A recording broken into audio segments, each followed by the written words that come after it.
Peggy 18.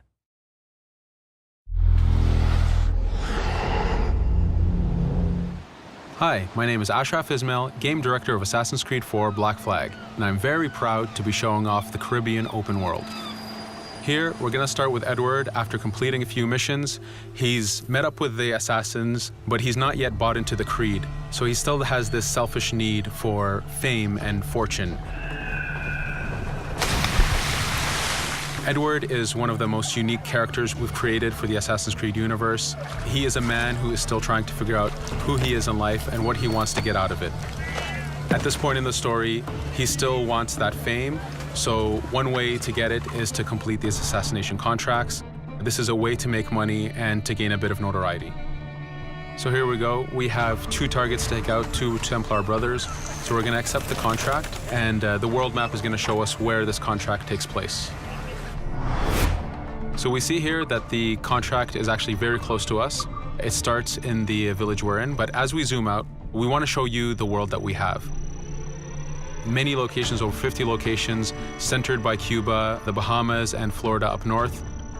This is a massive world. There's a lot to find and do in this Caribbean Sea.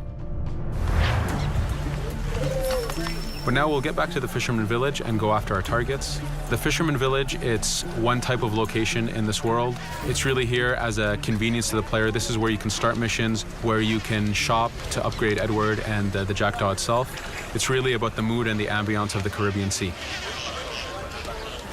In the distance, we have a tavern that we're approaching. Taverns are places where you can hire crew, play mini games, drink if you wish. But for now, we're going to focus on the targets and take them out.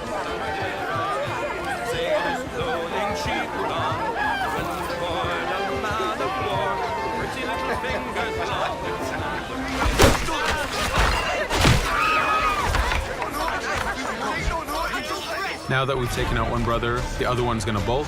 Just like classic ACs, we can chase him down and take him out that way, but there's many ways to complete this contract. We can use the new free aim system to shoot him this way, to eliminate him that way. We can jump onto the ship and take him out with his crew, but instead we're going to let him escape into the sea and follow him with the Jackdaw. This is your ship. This is the second main character of the game. You're going to have to customize and upgrade the ship as you go on this journey with Edward.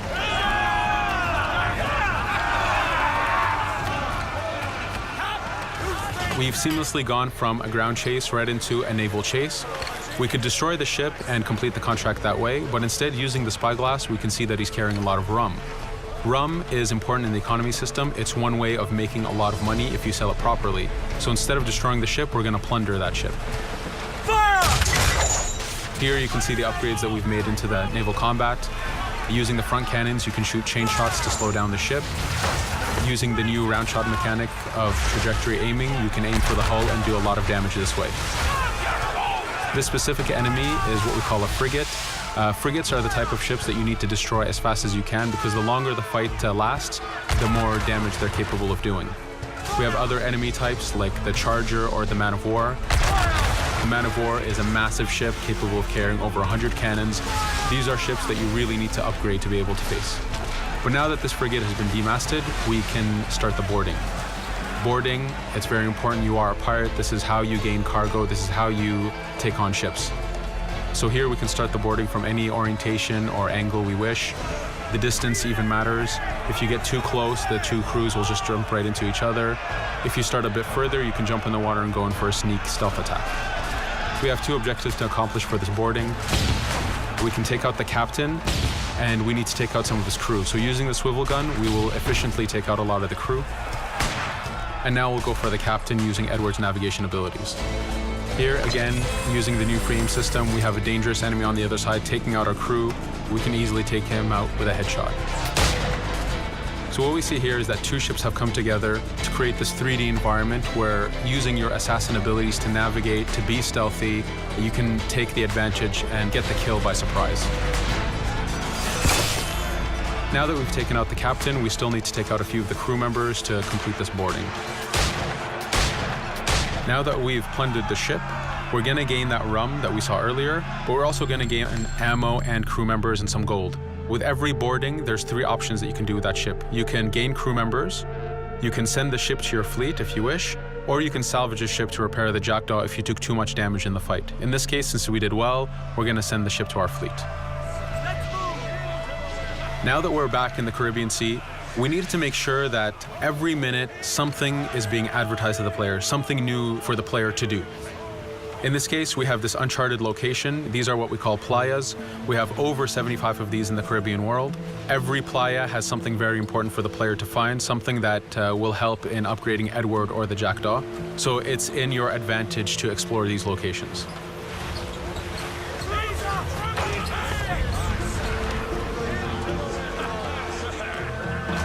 Again, for us, seamlessness is very important. We needed to be able to explore this Caribbean world without having too much interruption in the action. So being able to just let go of the wheel anywhere we want, jump into the water, and swim over to that location. This is very important for the mood and the immersiveness of this Caribbean open world. Here, as we get on the playa, in the distance we can see that there's a faction battle, but closer to us we can see that there's this poor drunken sailor who's passed away. But being a pirate, of course, we're going to loot his body and see what he has for us.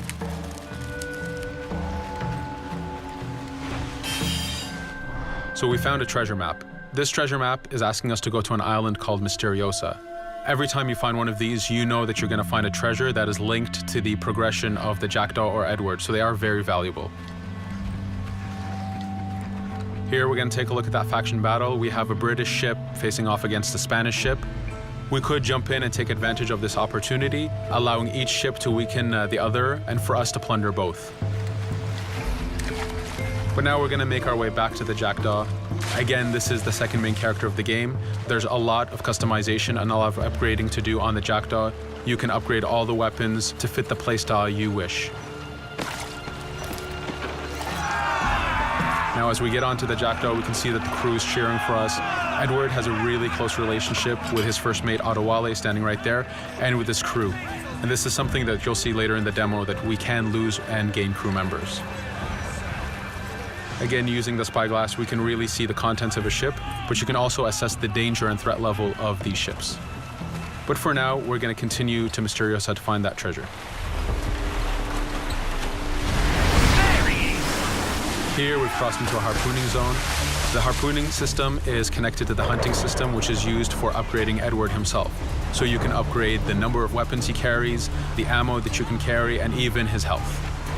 But for now, we've moved past that zone and we've got into a storm. Storms are very dangerous. If you're not careful, if you don't know how to navigate a storm, you will take damage to your ship and you will lose crew members. In the distance, we can see a water spout. This is a tornado in the ocean. These are very dangerous. They can suck you in, and when they do, they tear the ship apart and take out your crew. Here we can see its effect on a ship. This poor ship got sucked in and got destroyed. Storms are very dangerous, but we wanted the player to take advantage of this. When you've mastered a storm, when you know how these systems work, you can pull enemies into a storm and let the storm do damage for you. So there is a strategic element to using a storm in the world.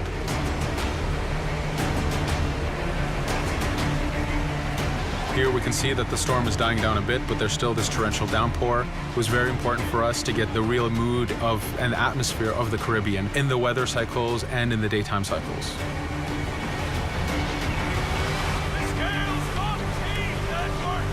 But here, since we've survived the storm, did pretty well, let's order our crew to sing. Sea shanties are a part of this game. It's a collectible that you can find in the world. So the more you find, the bigger playlist you have for your crew. But for now, we've made it to Misteriosa. So again, we're going to seamlessly get off our ship and explore this location. Misteriosa is a Mayan ruin. Mayan ruins are heavy with stealth and navigation capacities. There's a lot of treasures and hidden discoveries to be found in these locations.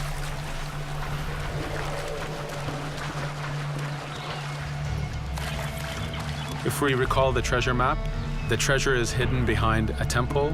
So just by quickly looking around, we can see that temple looks about right. So that's our objective. We'll head there.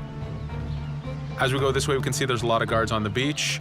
We could go in and fight them if we wish to, but to show off that this is a mini open world, we're going to try to find a different route to get to our objective. Here, we've seen a guard. We don't want to alert him, and we don't want to alert the guards on the beach, so we're going to use our stealth ability to take him out silently.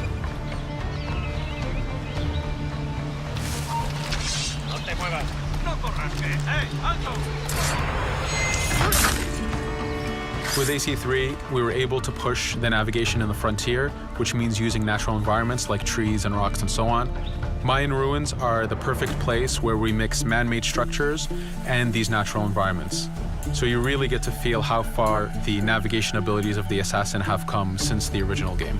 In the distance there, we can see another part of the island being blocked off by a patrol of guards. We're going to avoid it for now and go for that treasure.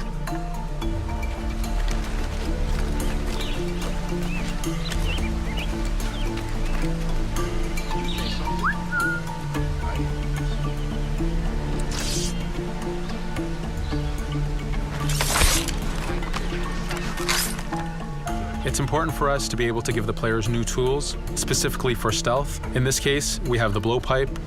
Using the berserk darts, you make your enemies go crazy. Effectively, this means that they'll attack anything and everything in sight, including their own friends, animals, or Edward if he was in the way. So you do have to be careful with how you use it.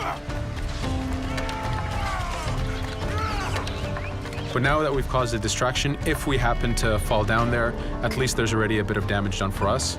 But using our navigation skills, we're able to get past that area without any trouble. There in the distance, you can see the jackdaw placed exactly where you left it when you got onto this location. It's really important for us to show the beauty of this Caribbean world. The Caribbean has some amazing vistas, and we pushed ourselves to replicate this in the game.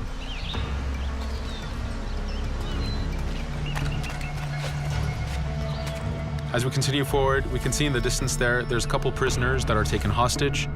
This is a scenario that you need to use stealth. If you're detected by those guards, they will kill the hostages. So in this case, it's to your advantage to use the environment to figure out how you can take out those guards without being detected. In this case, it's 2 guards, so it's not too hard. There are other scenarios where you have more guards and you have to figure out how you can take all of them out at the same time. Now that we've freed these prisoners, they are more than happy to join our crew. This is just one way of gaining crew members. As mentioned earlier, there's the taverns. There's actually many different setups of gaining crew.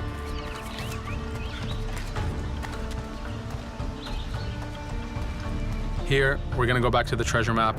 We can see that the treasure is actually behind the temple near a fountain. So if we just look around, we can see that it's around here.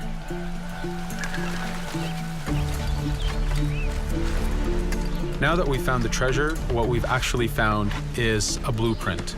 Blueprints are incredibly valuable for the upgrading of the jackdaw. This is how you can upgrade the biggest and most devastating upgrades of the ship. So here we're approaching a reach high point. Just like classic ACs, synchronizing with a reach high point reveals the contents of a location and the map itself. But as an added feature, because this game world is so huge, there are many different locations, this also becomes a fast travel point. So now you can, by synchronizing, now you can come back here anytime you wish to collect those treasures that we passed up a bit earlier. Here we've reached the end of the demo. This was a tease of the open world that we have. We're very excited to be able to show off this game and to let you play it very soon. Thank you for joining us.